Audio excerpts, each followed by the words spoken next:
Hello, c'est Anax, je suis philosophe et nous les philosophes, on aime bien s'interroger sur plein de trucs.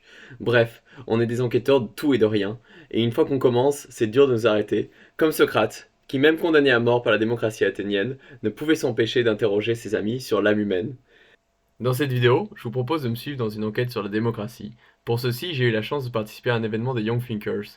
Pour mieux comprendre le contexte, je vais vous laisser avec Magid pour vous expliquer qui ils sont. Nous, c'est les Young Thinkers, un réseau de jeunes philosophes belges qui, par la philosophie, investit les lieux scolaires, culturels et politiques afin de dynamiser le corps et l'esprit de la société. Nous organisons des ateliers, des débats et tables rondes pour rapprocher le plus de monde possible, pour un dialogue entre les individus, les communautés, les institutions et les cultures. De plus, cet événement fait partie d'un projet nommé l'Europe des actions démocratiques, que je vais laisser Magid vous présenter également. Cette année, nous avons embarqué des jeunes bruxellois et bruxelloises dans un projet d'envergure, à l'issue duquel ces mêmes jeunes rencontrent des personnalités du monde politique, de la culture, du journalisme et de la magistrature. C'est un projet Erasmus+, destiné à rapprocher la jeunesse belge de son contexte institutionnel, européen et local, pour une meilleure cohésion et action citoyenne. Au cœur du projet, la démocratie, avec des ateliers de théorie philosophique, mais également une visite du Parlement européen, ainsi que le musée de l'histoire de l'Union européenne. Toute cette énergie et vitalité nous a permis de nous concentrer sur des questions d'actualité, de démocratie évidemment, d'inclusion et de dialogue. Le contexte ainsi posé, commençons notre enquête en revenant d'abord sur l'histoire de la démocratie.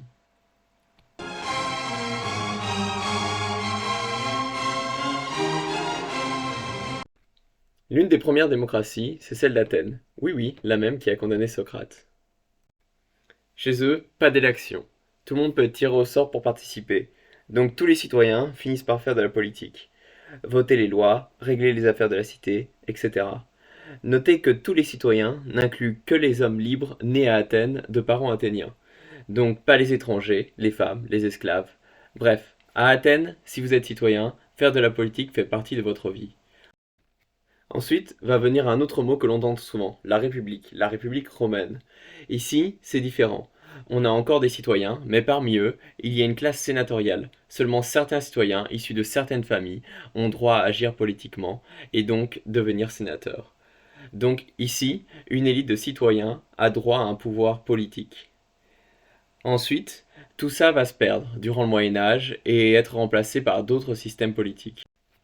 Puis, au XVIIIe siècle, les Lumières et d'autres vont se questionner sur le pouvoir royal absolu, et chercher d'autres systèmes politiques. Et là, ils vont revenir à l'Antiquité et se demander s'il faut une démocratie ou une république, question qui va devenir particulièrement pressante durant la Révolution française. Ainsi, porté par l'idée que la population n'était pas assez instruite pour se diriger soi-même, la décision fut de constituer une république où l'élite ayant le pouvoir politique serait élue. Le pouvoir par le peuple, pour le peuple, de façon modérée. Voici pourquoi, malgré que l'on dise que nous vivons en démocratie, il y a de nombreux États qui se nomment la République de quelque chose. République tchèque, République française, République du Chili, République libanaise, République du Sénégal et bien d'autres. Et donc, pourquoi est-ce que l'on parle de démocratie? Parce que plus tard, on a repensé l'idée de démocratie pour parler de démocratie élective, qui fonctionne par des élections par scrutin. Donc pas comme celle d'Athènes, par tirage au sort. D'ailleurs, par rapport à tout ça, j'ai eu une discussion avec Romane à propos de comment choisir nos représentants, où elle est venue faire un lien entre histoire de la démocratie et système d'élection. Donc pour introduire notre prochaine question, je vais vous laisser l'écouter.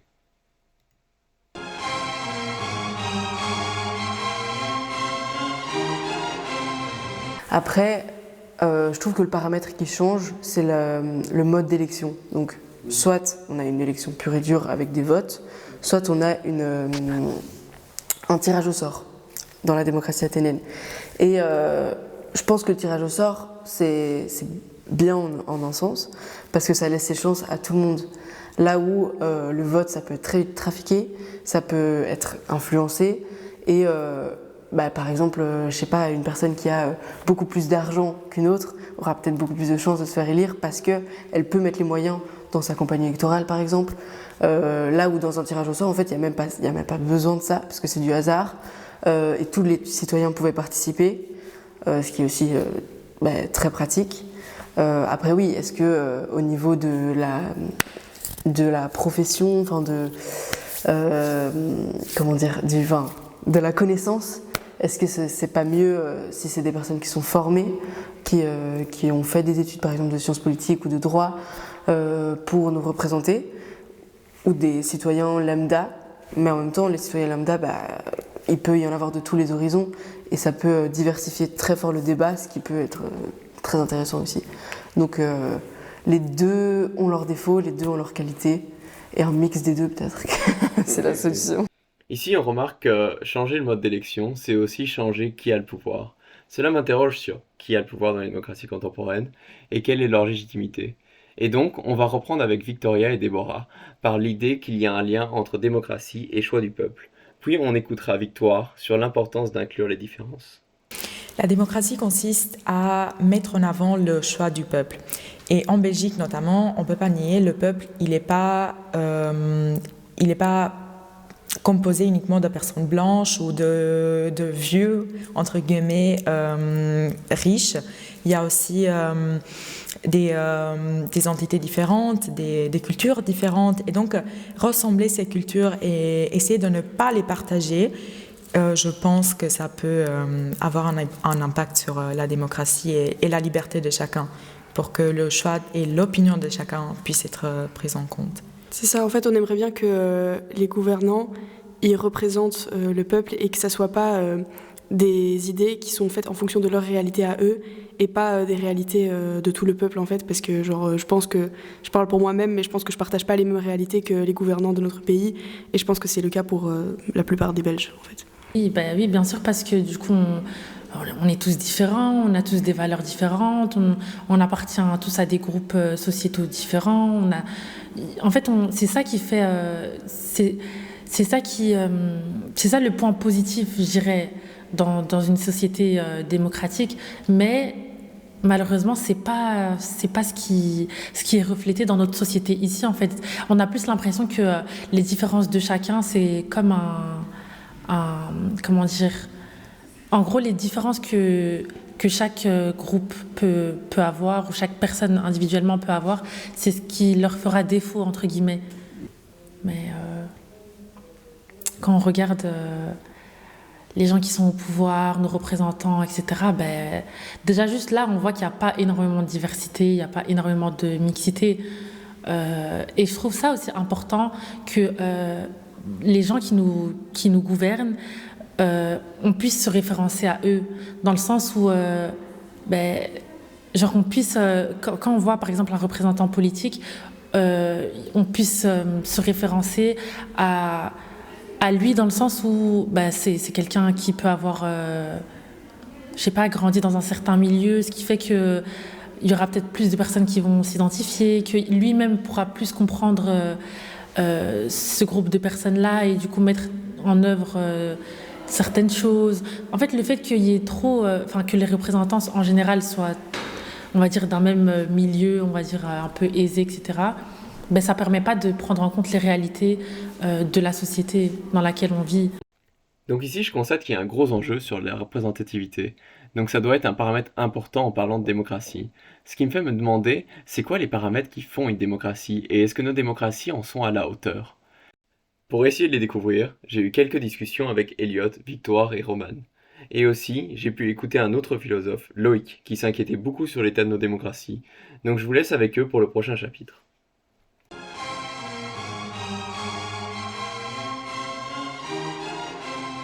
Ça dépend quel type de démocratie, parce qu'en général, on avait aussi le débat qu'il y a plusieurs niveaux différents de démocratie et qu'on vit dans une démocratie qui est imparfaite et que donc, oui, elle peut permettre ça à condition qu'elle soit plus directe, parce que le problème d'une démocratie représentative, c'est qu'il y a un tiers entre les deux. On élit quelqu'un qui, après, prend les décisions, on ne les prend pas nous-mêmes. Et du coup, cette personne-là va vouloir aussi défendre ses propres intérêts. Ce serait quelque chose d'un peu utopique de penser qu'une démocratie peut être 100% juste ou 100% bonne. Après, c'est vrai que si on regarde, en réalité, non, la démocratie, la démocratie dans laquelle on vit ici en Belgique, en tout cas, je pense qu'il y a certains points à revoir. Et ouais, enfin, c'est plus ce que je dirais. Je pense pas que ce soit le pire des systèmes, mais il y a quand même beaucoup de choses qu'on peut améliorer. Déjà, comme limite, on parle de démocratie, mais en réalité, enfin, le principe de base d'une démocratie, c'est que le peuple puisse avoir son mot à dire. Après, ici, c'est vrai entre guillemets, on nous laisse l'opportunité d'avoir notre mot à dire, mais on ne prend pas forcément en compte ce que le peuple dit réellement. Ça veut dire, par exemple, on nous permet de voter, de voter pour X ou Y chose. Le peuple comment je peux expliquer ça? En gros, ce que j'essaye de dire, c'est que certes, on est libre d'avoir la parole, de donner notre opinion, etc. Mais je dirais que le gouvernement, l'État ne prend pas forcément en compte ce que le peuple essaye de dire, tout simplement. Du coup, c'est là où se pose un peu la question de démocratie. Est-ce que vraiment cette démocratie, elle s'applique comme il le faudrait, comme la théorie le demande? Moi, ce que j'avais expliqué à mon groupe, c'est que je trouve que c'est un concept qui est très subjectif parce que tout le monde peut avoir un avis différent dessus. Et comme c'est un concept qui a été construit par les humains, bah forcément, il y a un avis qui a été émis lors de son édification, si je puis dire. Donc, je pense que ça dépend vraiment de la personne et de plein de paramètres en fait, qui concernent tout un chacun. Et je pourrais pas faire une réponse générale. Moi, ça va pas. Moi, je suis en 2025 ici, et je viens de lire un rapport qui est le rapport qui fait l'index global sur la démocratie sur la planète Terre. Et ici, sur 167 pays qu'on a évalués, c'est-à-dire quasi tout le monde, il n'y en a que 25 qui sont considérés comme des démocraties pleines et totales. 25 ? Ouais. Ah, mais du coup, nous, on a de la chance. Ça veut dire qu'en Belgique, on est dans les 25 et que ça se passe mieux que les autres. Quoi. Mais non. La Belgique, elle n'est pas une démocratie pleine. Que me dis-tu ? La Belgique est considérée comme une démocratie imparfaite. Et nos voisins, les Français, c'est pareil. On ne fait même pas partie des 25 pays. En fait, il n'y a que 6% de la population mondiale qui se retrouve dans une démocratie pleine aujourd'hui. Attends. 6%. Ok.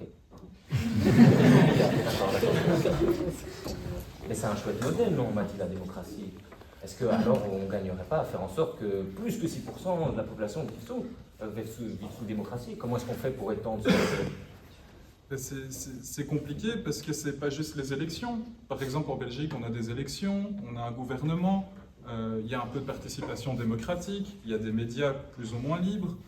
Mais en fait, le problème, c'est qu'il y a plein de critères qu'on prend en compte pour juger la démocratie. Ce n'est pas juste des gens qui prennent des décisions pour nous après avoir voté pour eux. Il y a les élections, il y a le pluralisme des partis, il y a les comportements du gouvernement, le niveau de participation citoyenne, la culture politique aussi du pays, ça joue, et le tissu associatif. Et pour évaluer ça, on prend aussi en compte la question de la liberté d'expression avec la presse. Et ça ne va pas bien. En 20 ans, on a perdu 3 points dans la note globale de la planète Terre, et en 20 ans, on a 10 pays qui ont basculé dans des régimes autoritaires. Ok, donc moi qui venais ici pour un petit peu devenir joyeux, me dire on va apprendre des trucs et tout, tu me dis pas ça. En fait, j'ai été surpris quand tout à l'heure, là, tout le monde qui parlait balance des mots, genre corruption, bullshit et tout. Oh, là, en fait, on s'annonce dans une activité vraiment compliquée, c'est ça que je dis. C'est pas aussi simple que ça. Ça veut dire que même si on fait des élections, même si on va tous voter et qu'on est obligé de voter ici en Belgique, mais ça suffit pas. Il y a d'autres choses peut-être qu'on devrait prendre en compte.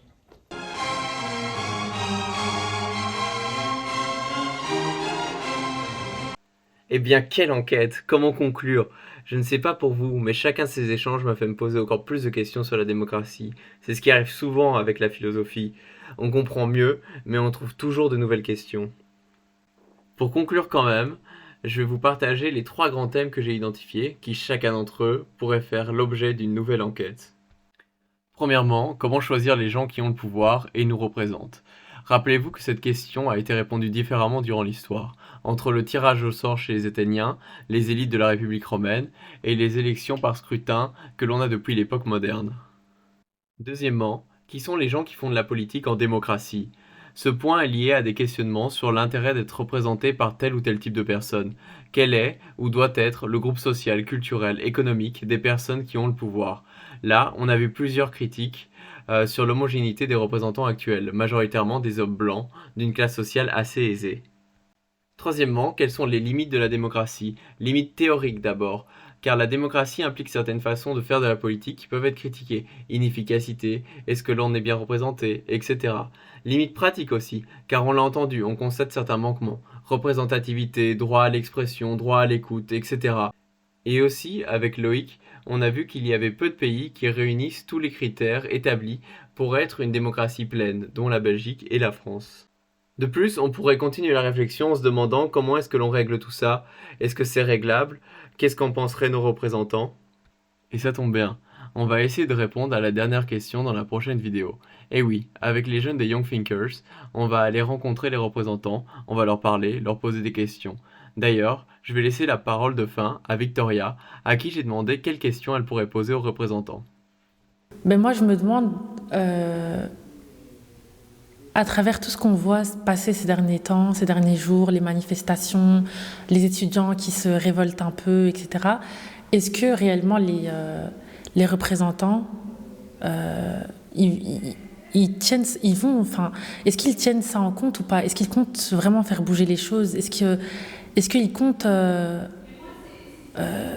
manifester un changement dans tout ça? Est-ce qu'ils voient réellement la souffrance du peuple, des étudiants? Je me dis en fait que j'ai l'impression que les gens font ça pour rien, mais d'un côté je me dis il faut le faire, même si par exemple il n'y a pas de finalité positive, on va dire, voilà. Mais je pense que c'est nécessaire de le faire, mais au fond de moi j'ai quelque chose qui me dit qu'il n'y aura pas réellement de changement. Et du coup, si je pouvais poser une question, ce serait est-ce qu'ils voient la souffrance du peuple et est-ce qu'ils comptent bouger pour ça ou pas? Est-ce qu'ils comptent vraiment faire quelque chose pour ça ou pas? Ou bien c'est juste des manifestations qui sont là, ils se disent bon, ils manifestent un jour et puis la vie continue le lendemain. Et nous, on maintient nos positions, on maintient nos décrets qui font souffrir le peuple, et voilà quoi. Ce serait une des questions que j'aurais pu poser.